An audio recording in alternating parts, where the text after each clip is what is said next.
Joining me now is Portfolio Wealth Advisors President and Chief Investment Officer Lee Munson. Lee, good to see you. Thank you so much for being here. Your thoughts on the Nvidia deal to China? You know, I think today is a little different than 6 months ago. We're selling them yesterday's newspaper.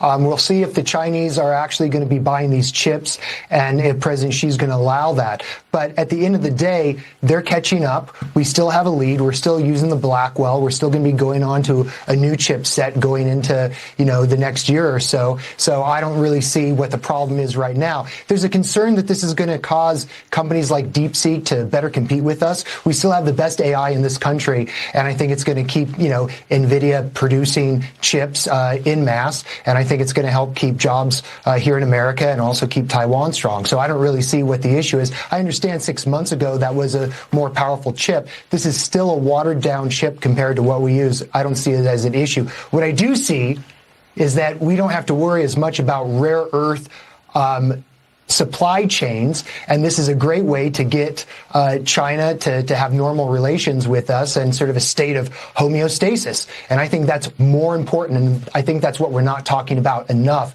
is what we're getting from China, which are those rare earths, which let the Department of War do their business and let the rest of the semiconductor industry do their business. Yeah, it's interesting that that Nvidia will pay the U.S. government 25% of the sale of all H200 chips to China.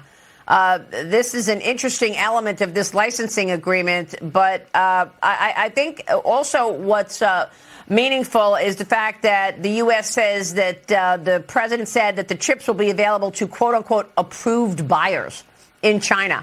Now, these commerce licenses are not publicly available, so I'm not sure precisely which Chinese companies can or can't buy the H200s. But the president's trying to put some guardrails in here. I think that's all positive. I think what the issue is if we put too many guardrails, are the Chinese actually going to buy these chips? CEO of Nvidia yesterday said, I don't know if they're going to buy them. He simply said, we don't know. So while this is a great olive branch to take over to China to say, hey, we're willing to play ball with you, we have some, guardrails on here, we don't know if it's actually going to be successful. All we know is that we heard from news that when Trump told the news to the president of China that, China felt it was favorable.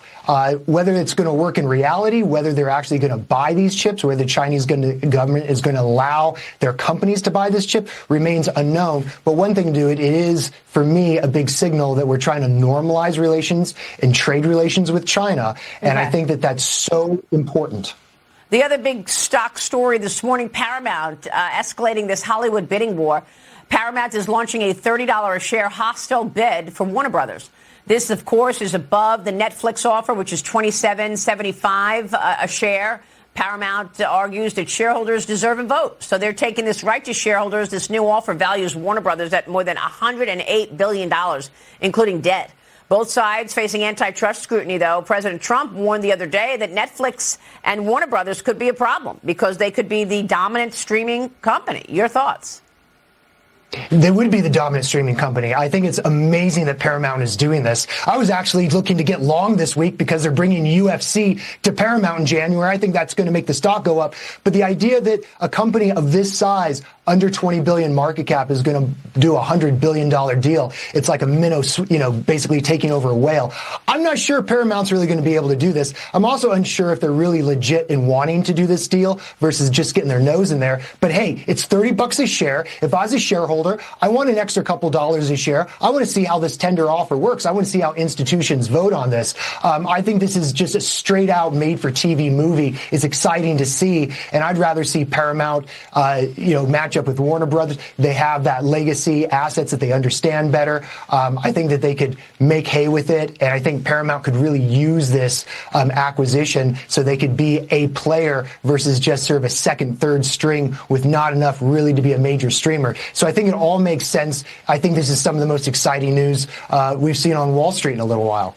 Yeah, real quick before you go, let's talk about the Fed. Yields this morning are right around 4.1% as the Federal Reserve kicks off its final policy meeting of the year today. We are beginning this two-day central bank meeting. Expectations have the Fed cutting interest rates by quarter point. This would be the third straight cut, and we're also, of course, eyeing the Fed's new economic projections for 2026. What are your thoughts on the Fed meeting this morning and tomorrow? Well, I think it's all going to have to do with whether it's what we call a hawkish cut, where they give us a cut and then give us a stern warning that unless we see more data of labor deteriorating, we're not going to get more cuts anytime real soon. So I think the language is what's important, not whether or not we do this cut. Everybody's expecting this cut. I think that we saw some comments on Monday from, Hassett, who we think is going to be the next Fed chairman, that, he's not just going to give us a 6-month plan of what we're going to do. He's going to let the data drive. So I'm far more comfortable with the independence of Fed today versus in the past, because the person who Trump wants it is going to let the data suggest what's going to happen. It's all about labor. All right, Lee, we will talk with you soon. Do you think markets stay strong going into the new year? Yes. Seasonality strong. Okay. Great to talk to you, Lee. Thanks so much. Lee Munson joining us this morning on Stocks. We'll take a short break and come right back